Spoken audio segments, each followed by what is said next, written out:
राजनीति से जुड़ी एक और खबर आई है। इंडिया अलायंस के बड़े चेहरे सरप्राइज क्यों दे रहे हैं, चाहे नीतीश हो या शरद पवार या फिर अखिलेश यादव। इस गठबंधन में इतना कंफ्यूजन क्यों है?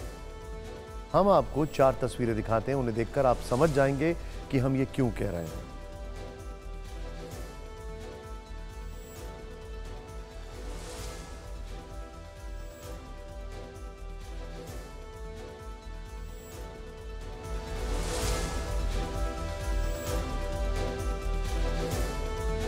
बिहार के मुख्यमंत्री नीतीश कुमार को आज चौधरी देवीलाल की जयंती पर हरियाणा के कैथल जाना था, लेकिन वो नहीं गए और वो दीनदयाल उपाध्याय की जयंती कार्यक्रम में पहुंच गए। दूसरी तरफ अखिलेश यादव ने राजस्थान में चुनाव लड़ने का फैसला कर लिया है।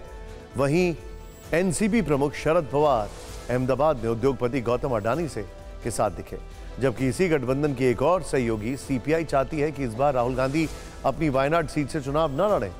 नीतीश का कैथल न जाना, पवार की अडानी से मुलाकात, लेफ्ट का वायनाड पर दावा और अखिलेश का राजस्थान में टिकट देने का फैसला, इन सब का एक कनेक्शन है। हम सबको एक एक करके डिकोड करेंगे। पहले नीतीश कुमार की सरप्राइज पॉलिटिक्स देखते हैं।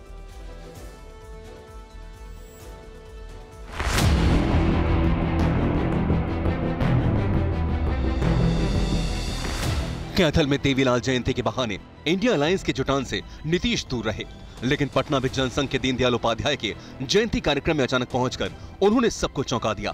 हालांकि हर साल वो देवीलाल की जयंती पर आते रहे हैं। इस बार भी उनकी पार्टी की ओर से कहा गया कि वो आएंगे, लेकिन आखिरी मौके पर उन्होंने सबको हैरान कर दिया।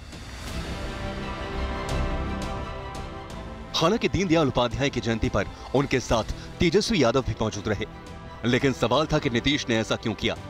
ऐसा इसलिए भी क्योंकि मंगलवार को होने वाली बिहार कैबिनेट की बैठक इस बार सोमवार को ही बुला ली गई। तभी लगने लगा कि कुछ गड़बड़ है। कयासों के बीच जब नीतीश कुमार से उनके कैथल नहीं जाने पर सवाल पूछा गया, तो उन्होंने कहा कि वो विपक्षी एकजुटता में लगे हुए हैं। इसको क्या चर्चा करते रहना है, आप जान रहे हैं हम कितना बात अपोजिशन को एकजुट करने में हम लगे रहे, कितना बड़ा उपलब्धि हो रही है, कितना बड़ा काम हो रहा है, कौन क्या करता रहता है, उससे हमको क्या नजर। हाल के दिनों में कई ऐसे मौके आए हैं जब नीतीश कुमार और उनकी पार्टी जेडीयू के फैसलों और उनके नेताओं के बयान से इंडिया गठबंधन में बेचैनी बढ़ी है। जेडीयू के नेता बार बार कह रहे हैं कि पीएम पद के लिए नीतीश ही सबसे योग्य हैं।